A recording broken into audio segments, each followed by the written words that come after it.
बउआ चला गया, इनके लिए कहना है कि यार बाप तो हरयल बेला रे बउआ कि यार सब धन देता लुटाई रे कि बाप तो हरयल बेला रे बउआ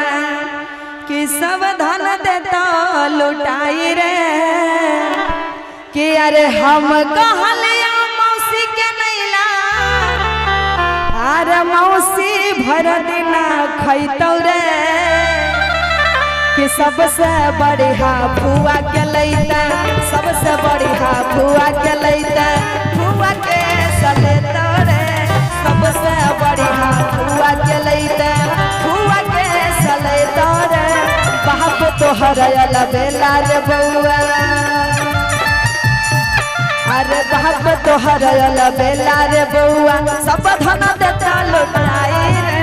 बाप तो हरयल बेला रे बउआ सब धन देता लुटाई रे बाप तो हरयल बेला रे बउआ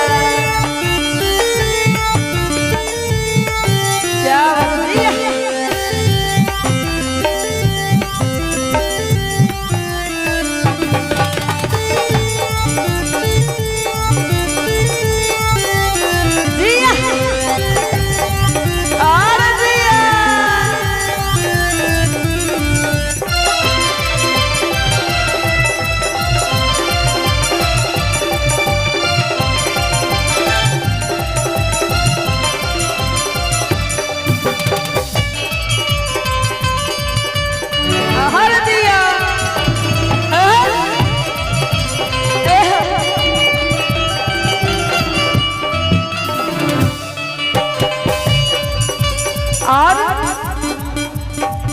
अरे हम कहलिया चंदनी के नैला चाचा के तोरा पटैतौ रे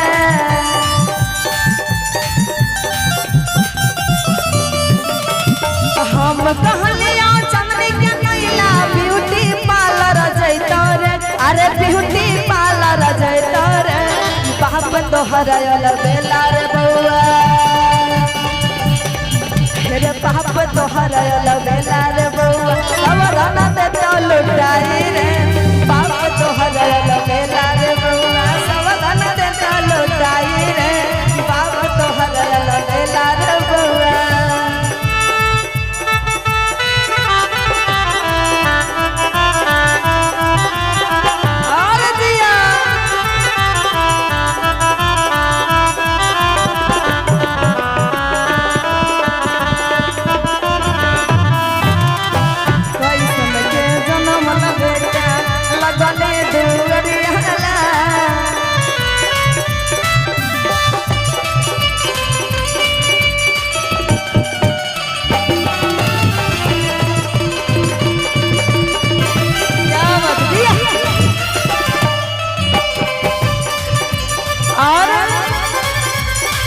अरे हम कहलिया आरती के मैला भर दिन खाली खैतौ रे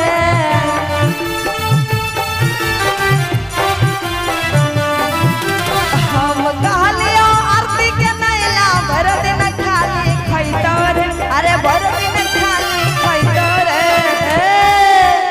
अरे गने घूमल घुरता